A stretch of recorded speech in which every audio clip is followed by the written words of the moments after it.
Hi అండి. ఎటువంటి పాకం పట్టే అవసరం లేకుండా ఈరోజు మీకు వాల్నట్స్ కరాచీ హల్వా చూపించబోతున్నాను. స్టవ్ మీద ప్యాన్ పెట్టుకొని అందులో 1 కప్ వాల్నట్స్, 1 టీ స్పూన్ నెయ్యి వేసుకొని లో ఫ్లేమ్లో ఒక 5 మినిట్స్ ఫ్రై చేసుకోవాలి. వాల్నట్స్ కొంచెం కలర్ చేంజ్ అయ్యేదాకా ఫ్రై చేసుకుంటే సరిపోతుంది. ఈ విధంగా ఫ్రై అయిన తర్వాత స్టవ్ ఆఫ్ చేసుకొని ప్లేట్లోకి ట్రాన్స్ఫర్ చేసుకోవాలి.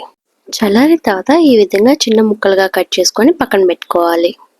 అదే కడాయిలో 100 గ్రామ్స్ విత్తనాలు తీసేసుకున్న డేట్స్ని వేసుకొని అందులో 1 కప్ వాటర్ పోసుకొని బాగా గుజ్జుగా అయ్యేదాకా ఉడకబెట్టుకుంటూ మధ్య మధ్యలో మిక్స్ చేసుకుంటూ ఉండాలి.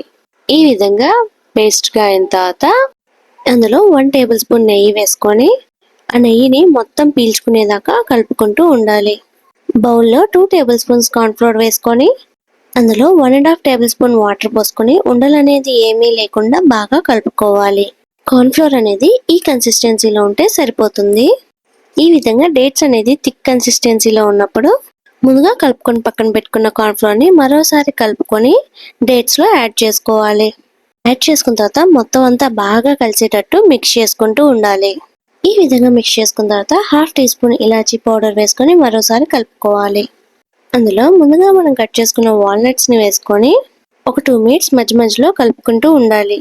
అందులో మరో 1 టేబుల్ స్పూన్ నెయ్యి వేసుకొని థిక్ కన్సిస్టెన్సీ వచ్చేదాకా మిక్స్ చేసుకుంటూ ఉండాలి. ఈ విధంగా థిక్ కన్సిస్టెన్సీలో ఉన్నప్పుడు స్టవ్ ఆఫ్ చేసుకొని బటర్ అప్లై చేసుకున్న ట్రేలోకి ట్రాన్స్ఫర్ చేసుకోవాలి.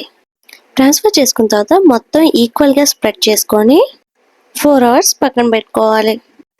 4 అవర్స్ తర్వాత డిమోల్డ్ చేసుకొని సర్వ్ చేసుకోవాలి. అంతే అండి, ఎంతో సింపుల్గా అయిపోయే వాల్నట్స్ కరాచీ హల్వా రెడీ.